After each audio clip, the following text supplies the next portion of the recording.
Good morning, everyone. Welcome back. Glad to have you. Mark the expositor here, coming from the kitchen corner. No, Jeff didn't put me here. With our kitchen corner conversations for today. The question today is, where is Pharaoh? Which Pharaoh? Well, the Pharaoh that was the Pharaoh in Egypt during the time when Moses showed up to get the people out. Where is he today?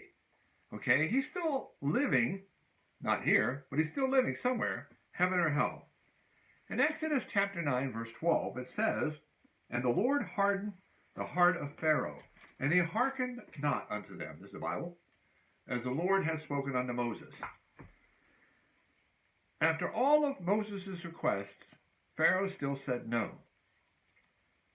So the plague would come, frogs, the plague would come, bloody water, the plague would come, fire, hail from heaven, the plague would come, the cattle would die, the plague would come, the locust, the plague would come, darkness, the plague would come, fleas, and every time Pharaoh said no.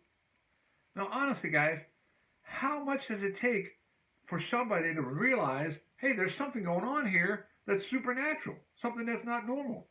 But Pharaoh said no every time. Even when he said yes, he said no, because he turned right around and changed his mind. What was going on? God hardened his heart. What was God up to? In Exodus chapter 7, verse 5, we see, right there, it says, "And the Egyptians shall know that I am the Lord." This is the Lord talking to Moses. "When I stretch forth my hand upon Egypt and bring out the children of Israel from among them." So God wanted the people of Israel and the Israelites to know who God was, because it had been a long time since they'd heard from him. And so now here's Moses and here's Pharaoh. I have a question for you.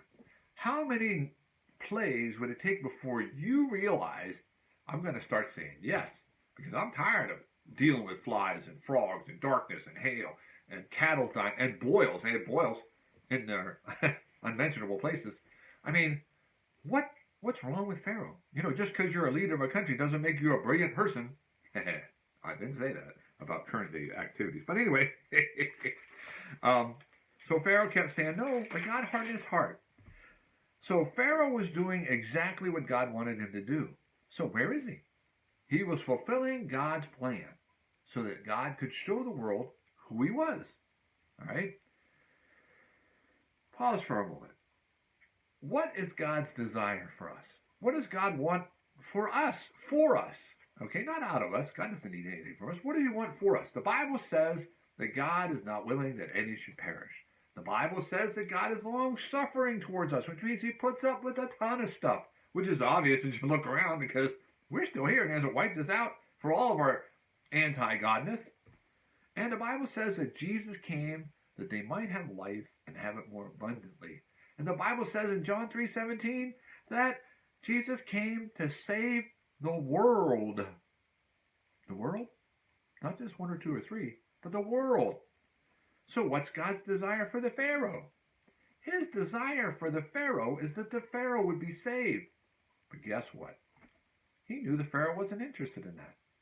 He knew the Pharaoh wasn't wanting to be saved, because when the times came when God didn't harden Pharaoh's heart himself, Pharaoh did it for him. The Bible says Pharaoh hardened his heart. Right to the time when the waters came crashing down on his head and he met his doom. Pharaoh never acknowledged God for who he was. But that wasn't God's desire. But God used Pharaoh in spite of that to show who he was to the people of Israel and Egypt.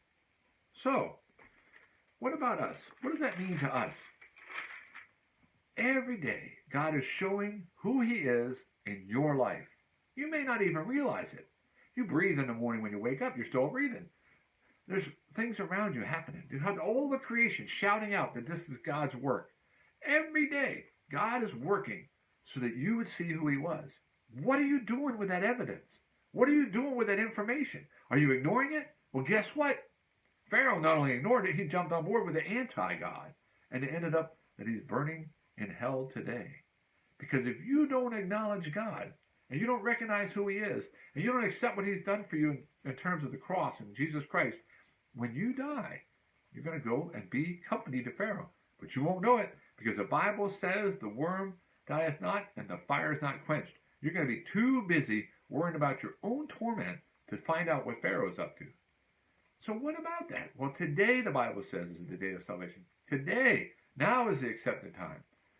So with all the evidence around you, open your eyes. Don't be the fool. The Bible says the fool has said in his heart there is no God. But recognize who he is today. I hope this is a help and a blessing to you. If you like this video, share it with others. Click the like and subscribe. One more thing, guys. Nothing's right if you're not right with God. Get right today. Thanks for watching. See you next time.